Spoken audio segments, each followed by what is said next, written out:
if we go back before, just a few videos before, I posted a video about, the video is talking about the hadith where no man can be or should be questioned for beating his wife.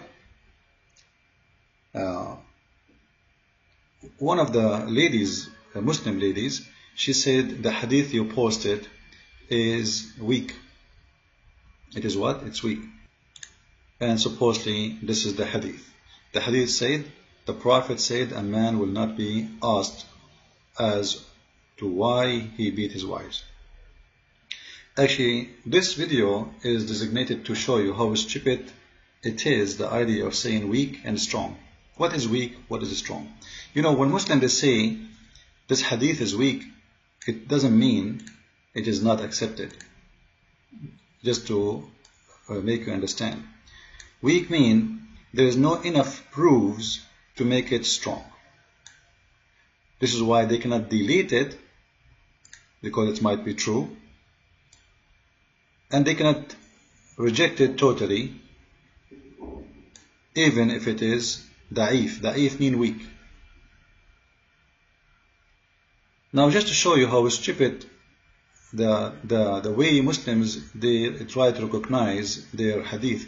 You know, this guy here, Al-Albani, this is a modern, I mean, like, he died a few years ago, and he is the one who is deciding what is weak, what is strong. Well, this hadith was strong always. The book of Sunan Ibn Dawood is one of the 6 hadith book of a strong hadith. If you can go right now, search for the list of Sahih books, you will find there are 6 books. 6. One of them is Sunan Ibn Dawood, Sunan Ibn Majah, Al-Bukhari, Muslim, etc. At-Tirmidhi, so An-Nisa'i. So there are 6 books approved as Sahih. Suddenly today, Muslims try to get rid of those who cause problems, and suddenly what was strong always became weak. But today I'm going to show you how it is stupid, those who try to play this game. Let us see how we can do that. This is Sunan Ibn Majah, and this is exactly the same hadith. It's exactly the same. But in here, this hadith is good. In here, the hadith is weak.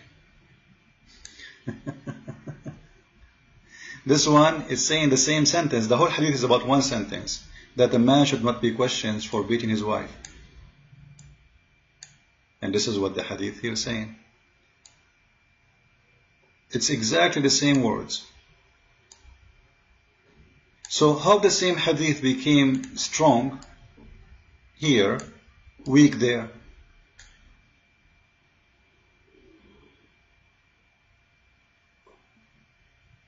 Like, are you Muslims, or are you mad? Are you crazy? It's the same. A man will not be asked, like here the difference is the translation, but it's the same in Arabic. A man should not be asked for why he is beating his wife. And this is a story about Umar ibn Khattab. So it's the same hadith, the same story, the same sentence. In one place it is wrong, it is weak, and the other one it is strong. So the question, why? Now for sure the Muslims, they will come with their excuses. They say we go back to see the narrator and see how bad he is. Let me tell you something.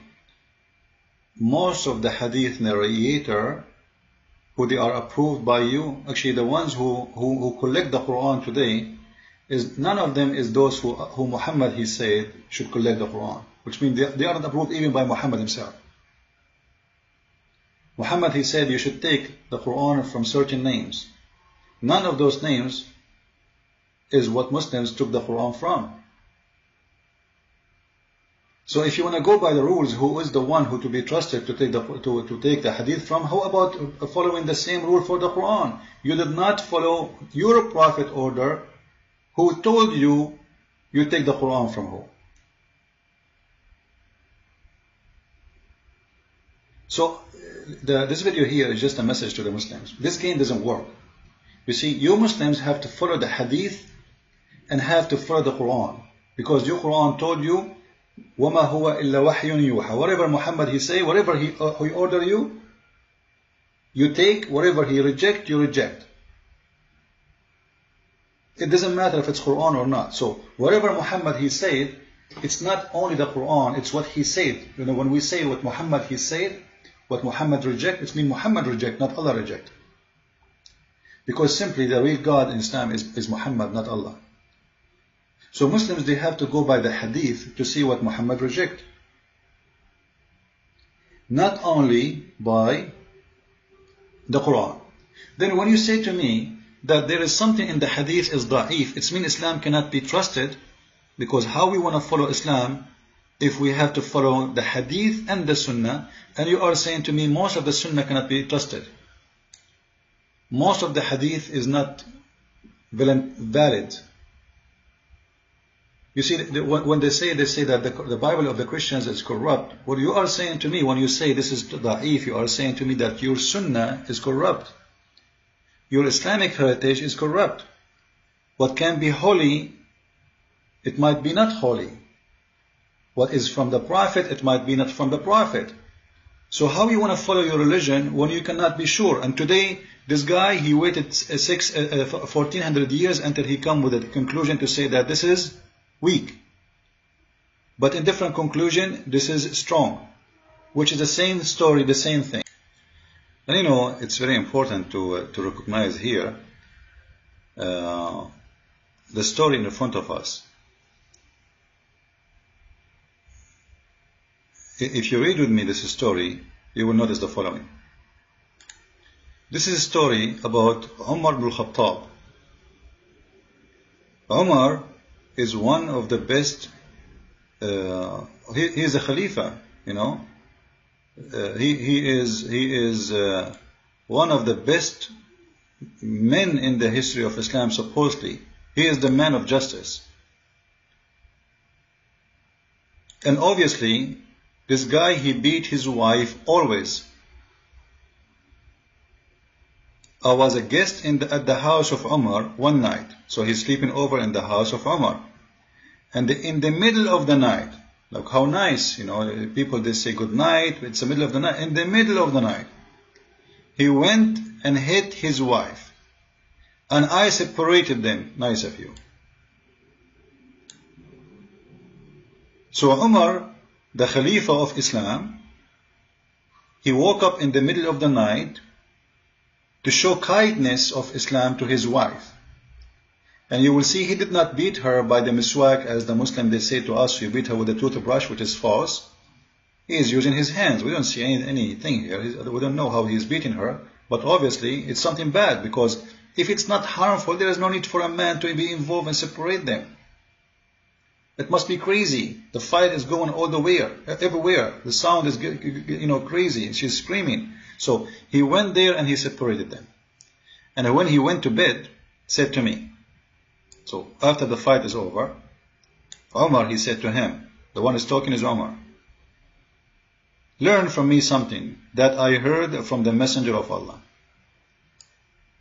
Learn from me something that I heard from the Prophet. I learned myself, and I learned from the Prophet of Islam. What he learned? A man should not be asked why he beat his wives, which means he should not be involved between me and my wife when I beat her.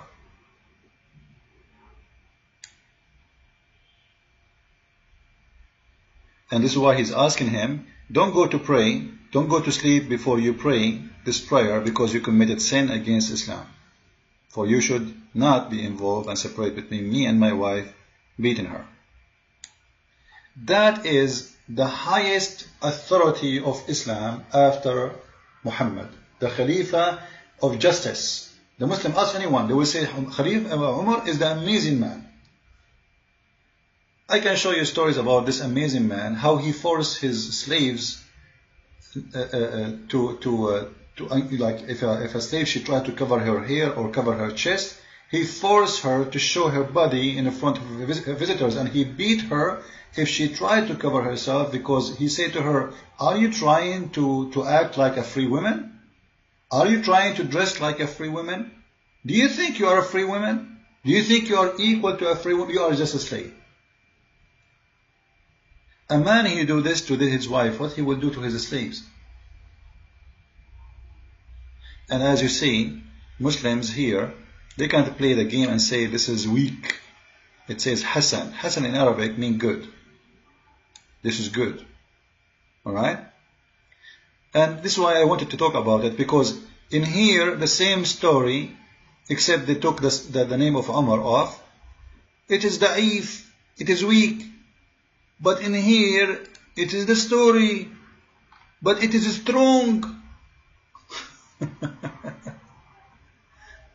So, when I say, Islam have a reason for beating the women, because women always in Islam, they are nothing. You can go and read the history of Islam. You see the Khalifa, you have thousands and thousands of belly dancers, maids, sex slaves, all of them are sex slaves.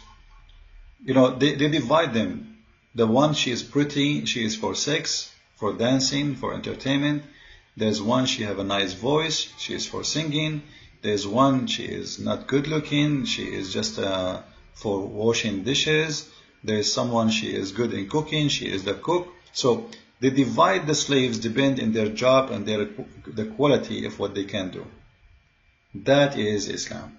And nobody should question him why he did that, because it is his right to do so. The women, she have the right to be beaten by her husband. God knows what he can do. Like, when you say nobody should question, what does that mean? It means you can beat her for any reason you want. Whatever you want. No one can ask you. Just beat her. She is nothing. In America, if you beat a dog, you go to jail. In Islam, if you beat a woman, you are a good man. Christ is Lord. Islam is false.